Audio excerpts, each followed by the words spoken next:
Bring in Tara Kangarlou, who is a global affairs journalist. She's also the author of The Heartbeat of Iran and joins me now in the studio. Tara, thanks very much indeed for your company again. Communications have been down in Iran. It's been hard to get accurate information out of the country. Yes. But I know that you have been speaking to people there, some of your contacts. What have you been hearing? Yes, I was lucky to speak with actually 6 people this morning, despite the very low internet connection in Iran. One woman who actually, she's a journalist, she's not a working journalist, but rather a professor, but has a lot of contacts within the various newspapers. And she said 90% of the casualties are civilians. And a story that she shared is quite poignant because I think all of our viewers remember the 2 journalists who were arrested during the Women Life Freedom movement. One of them, Elahe Mohammadi, is now released a year and so later, and she's now on the ground reporting. And in one of her reports that this young woman shared with me, only 50 bodies were pulled from the rubbles in Tajrish Square, again, a central shopping area in Tehran. And in that report, the strike was hitting offices of a mosque, because, by the way, there's a huge mosque there in Tajrish. And these people were in Qa'im shopping center. And this is a shopping center, Aaron, that I've been to when I lived in Iran. So she emphasized on, once again, the human toll and the casualties of this conflict that remain ordinary and innocent civilians. She also mentioned that about the sentiment in Iran. We saw the mass rallies on the streets. It's Friday in Tehran. Usually Friday prayer takes on around noon. And she told me, she said, we as the Iranian people have paid the highest price for our own freedom and for any change in this country. This girl that I spoke with, she was beaten in the 2009 protests, the Green Revolution, if you remember. She was beaten 3 years ago during the Women Life Freedom movement. But today she's saying we are as united, not with the regime.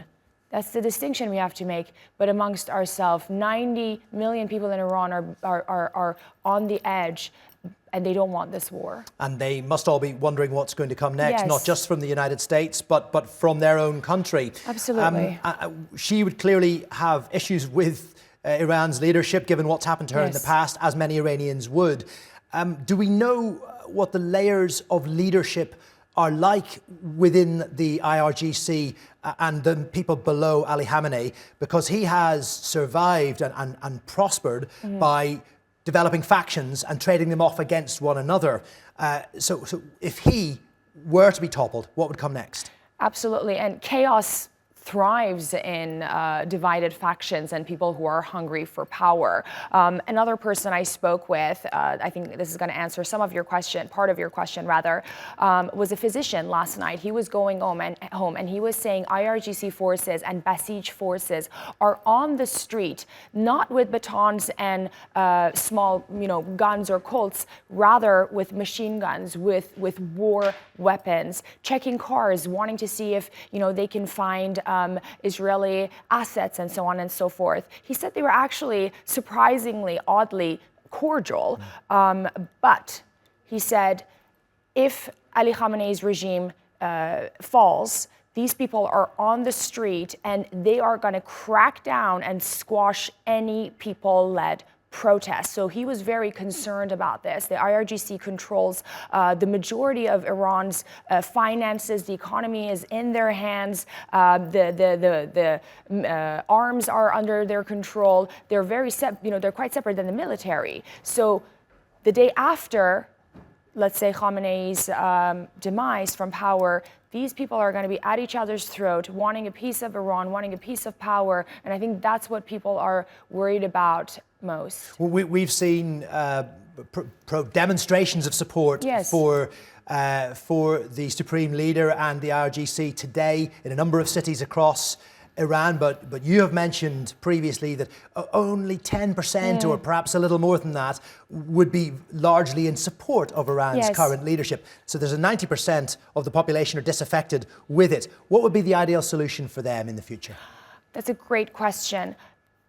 Some of Iran's brightest are in prison. Iranian people, again, have paid the price for change and reform, and they want to bring it for themselves. They're very well aware that they don't want it from the outside, and they're very well aware that they don't want it from the Islamic regime. And I think giving power to the hands of the people who very well deserve it is what they're really asking for. Yeah, but it feels a long way from that right now. Very long way, absolutely. And a critical couple of weeks to come. Tara, thank you very much, as always, for your analysis.